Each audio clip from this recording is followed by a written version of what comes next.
Hello legends and super legends, welcome to Veloharmony.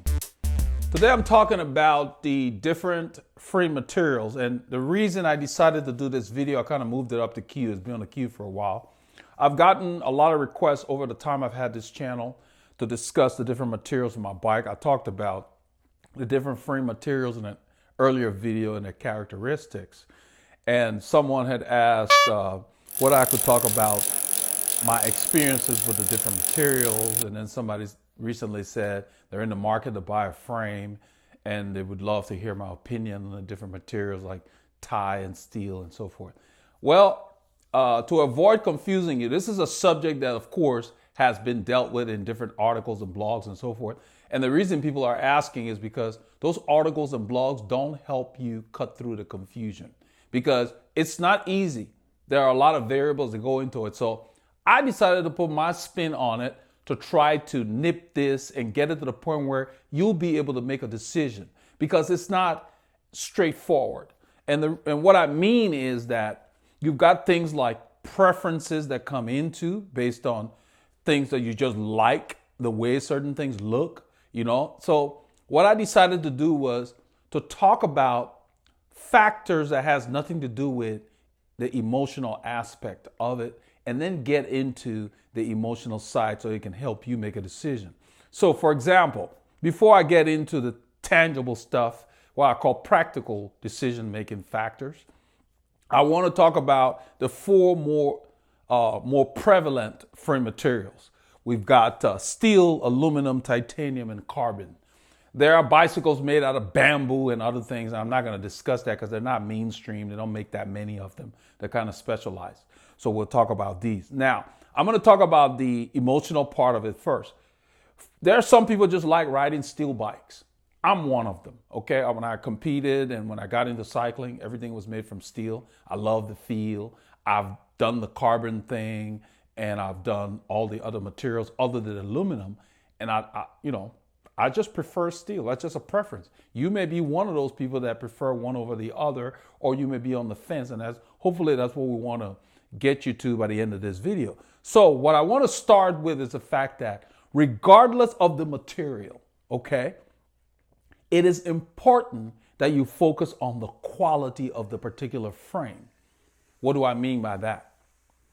There are crappy aluminum frames. There are great aluminum frames. There are crappy steel frames. There are great steel frames. There are crappy titanium frames. There are great titanium frames. There are crappy carbon frames. There are great carbon frames. There's a reason I went through that. What I'm trying to get to is just buying a carbon bike does not mean you're getting a great frame for you. And that's why I made that video. I'll put the link here about the different materials and why I went the route of custom build, because I wanted a bike that would use light tubing where it was necessary, that would be built for my style of riding and my body type. So if you just walk into the store and they happen to have a light speed titanium bicycle, I'm using that because they're pretty common. You know, they're one of the most prolifically sold frames. And so just buying a titanium frame does not mean you have a great frame for you. You really have to do your research into the tubing they're using. Are they just building a frame to cover themselves to make sure they deal with the 250-pound rider that may buy it? Or there's a lightweight frame that's very responsive? So you got to really know what you're getting. You got to really test it. Same thing with carbon. There are carbon frames that are heavier than a comparable steel frame because of the engineering and the quality of the carbon material they use to build the frame. That's why they have different price ranges, you know. So it is important that regardless of what material you choose to go with, you focus on the build. Well, how do you do that if you're not building a custom bike? That's why a lot of people gravitate towards, okay, Team Sky's using this. This person's using that. That's why the branding is important, and that's why the price is a premium, because they're building it for competition. They're building it for fast riding. And if that's what you're into and you don't want to get a custom frame, then you lean that route, because then you know that your dollars are going to be well spent, because, okay, these guys that race every day out of the year are riding the Pinarello F8 or whatever. I'm going to get me a Pinarello F8. because I'm somebody who do fast rides, grand fondos, whatever, and I'm into just working out and going fast all the time and long rides and all of that. So I know I'm covered. Now, the reason I'm using that is that's a good caveat to use. That's a good approach because then you're safe instead of walking into a store and, oh, this bike is on sale and you just buy it sight unseen and you don't really know. Or you go online and buy a cheaply made or an unknown carbon bike from China. Nothing's wrong with bikes from China, but just like everything in the world, not every bike is created equal. Products, they're not all created equal. You buy a car that is not designed to perform like a Ferrari, expecting it to have a Ferrari performance, you will be disappointed. And then you would feel like, well, my money was not well spent. Well, caveat emptor, buyer beware. So you've got to do your research. And that's why some of the people are posing these questions. That's the reason I wanted to qualify that. Build, I did not put it up there because build is critical for any one of these materials you pick. Okay? So if you're not going to get it custom made, you better know what it was made, what kind of riding the bike you're going to buy off the shelf or off of eBay or wherever was made for. And you better make sure you're getting the dimensions that will fit you. Because other than that, then you're wasting your money. So now, let's talk about the materials. Now that we've gotten that out of the way, now that we know that engineering and build is critical, let's talk about the materials. Steel is the least expensive material of all of these guys, generally. Now, it doesn't mean that there are not aluminum bikes that may be less expensive than steel, but overall, all things being equal, as far as base steel versus high level steel or the real Colnago Master X Lite, whatever they call them, steel, generally you're paying less. So I'm going to give it a single dollar sign here. Aluminum, I'm going to give 2. So we're dealing with money and what you want to spend. Titanium, I'm going to give it 3. You will pay more. Okay? And then carbon, I'm going to give it 4. Carbon is generally the most expensive, everything being equal, meaning top of the line carbon versus top of the line steel. Base carbon versus base steel. You got to do apples to apples. Carbon will cost more. Okay? Now, looking at all of these, I put a column called durability. I would say that titanium is probably number 1. Titanium is lighter and stronger than steel. I would put steel at number 2. I would put alumina at number 3 for durability. I would put carbon at the bottom. Carbon is number 4 because it's more fragile. It's more susceptible to catastrophic failures. These other frames, especially steel and titanium, when they reach their limits, they don't break, they bend. Carbon will snap when it hits its limit, which, it takes a lot to get it there. Or even if it doesn't hit its limit, there may be hairline fractures that you can't see without specialized equipment. That's another thing to keep in mind. Aluminum is a material they use in airplanes as well. And over time, even if you don't hit anything, just from using aluminum fatigues, that should give you caution the next time you get on your next airplane flight.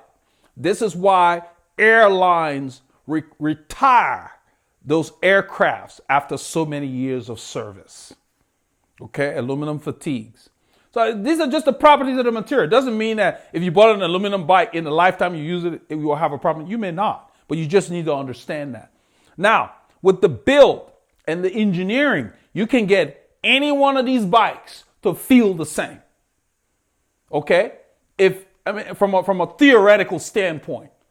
So it is important that regardless of which material you go with, you get a corresponding frame that is built with the characteristics you want. So if you're going to be touring and you're going to be carrying panniers and all that kind of stuff, generally a lot of people that do that are going to do that for a long time. They go with titanium because it's tough. It doesn't rust. You don't have to worry about any problems.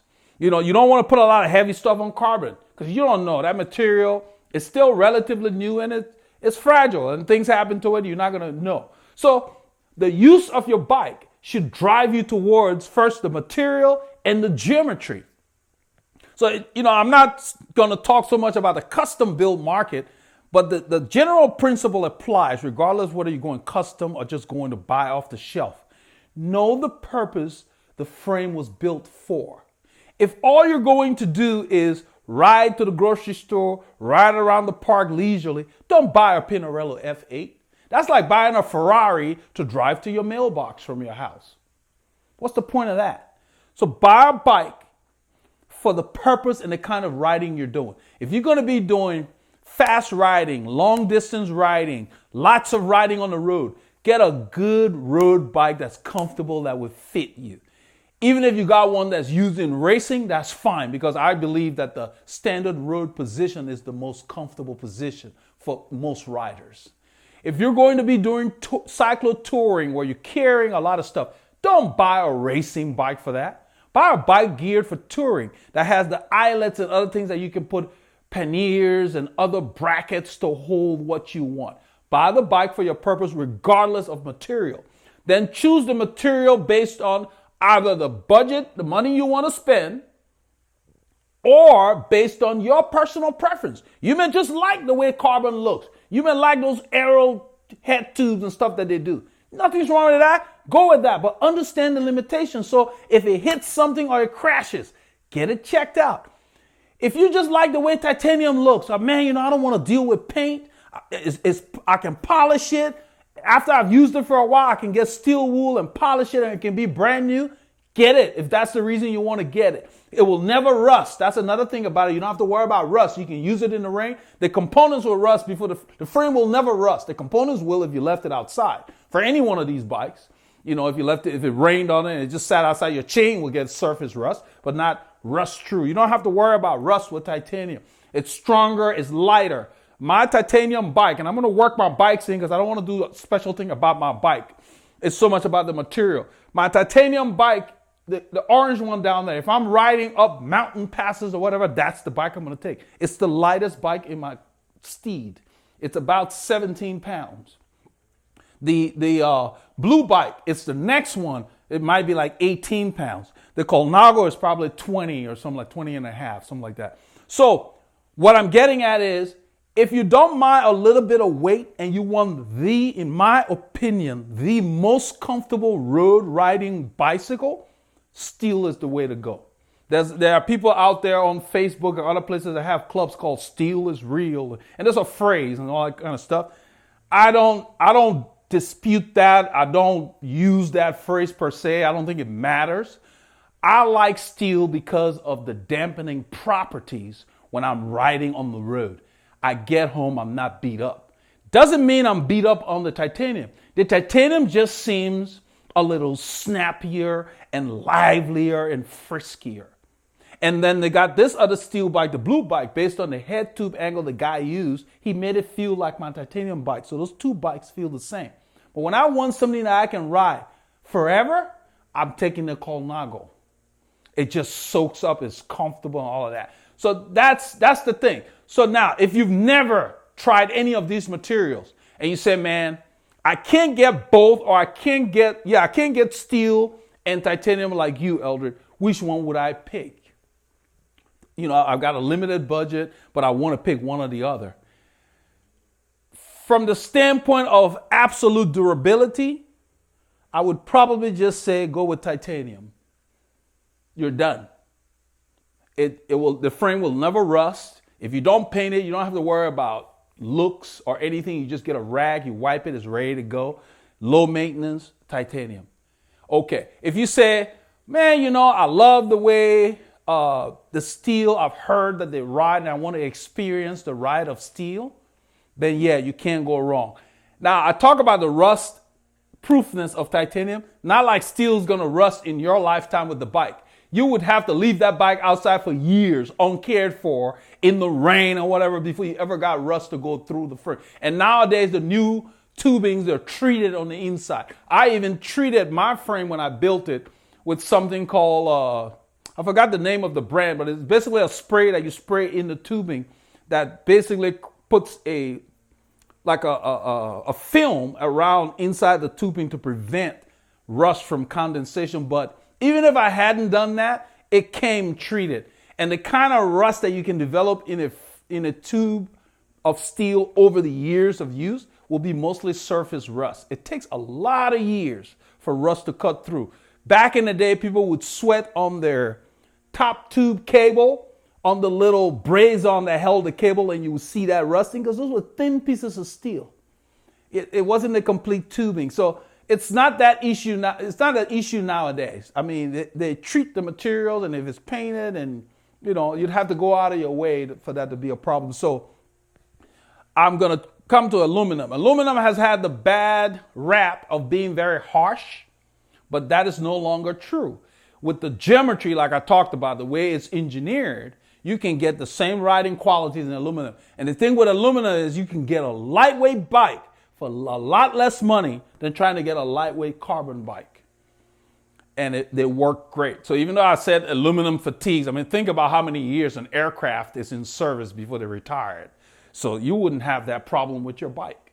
But I just had to put that out because that's the characteristic of the metal. So to summarize, steel is the least expensive. Aluminum is next in line as far as comparable tubes cost for bikes. Titanium and then carbon is the most expensive. Carbon generally seems to cost about 4 times as much as a comparable steel bike. That's just what they're selling them for. I'm talking about apples to apples, top of the line, midline, whatever. You can't be mixing up models to compare costs. Titanium is the most durable metal. Steel is next, aluminum, and then carbon is the least durable because it's really plastic. Carbon is a form of plastic, and they're made by bonding different fibers together, and they cure them to get the bikes. Now, it doesn't mean that carbon bikes are like eggshells. They're tough. You have to go out of your way to damage one. So I want to qualify that. I don't want to make it seem like you have to walk around on eggshells because you've got a carbon bike. But if you crash a carbon bike, just to be on the safe side, get it checked out if you can't see anything, just to be safe. That's the thing. With a steel bike, you don't have to worry about it because if you look and there's no bending or anything in the metal, there's nothing you need to do because it's not going to snap on you at its limits. It will bend on you. And if it doesn't bend, that means it didn't reach its limit, So I had a fall on the blue bike early after I got it. When I used to ride with UMC, there was some little crash that fell in front of me and I couldn't avoid it. And the hanger for the derailleur bent. I just took it to the bike shop. They used the derailleur and it just straightened the hanger. And you could basically see everything. And he grabbed it. It was fine. So you can do that with metal. It's easier to repair. They can repair carbon. So I'm throwing all of these things in there to get to my summary, which basically focuses on the fact that if you don't have one that you prefer and you're going to use money as a guide, then yes, use the dollar signs here. If you're looking for the most durable bike, then yes, use the durability factors there. Other than that, everything else is just a matter of preference. And so the reason I got a steel bike and a titanium bike is I had owned a prior titanium bike that rode like crap because I bought it thinking it was custom. It was made by a company called Independent Fabrication.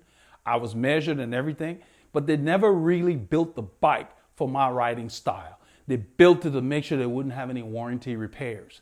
All the tubes were heavy. It was dead. And that's why I made the other video that I will put the link here for, where I talked about the frame materials, showing how the builder, Jim Kish, listened to the kind of riding I wanted to do, took my body type, my weight, everything into consideration, and gave me a bike that is alive. In other words, he only strengthened the critical joint areas, lightened the tubes in the middle. He wasn't worried about warranty because he took the time to find out about me, my makeup, the kind of riding I do. Do I spin? Do I mash? I told him I do it all. I want to climb. So he builds bikes for the road. So unless you can do the research in a major company or know a company, that's why companies sponsor teams, because to the consumer, if Team Sky or Lotto NL Jumbo or whatever is riding this same bike all year, and that's the kind of riding I do,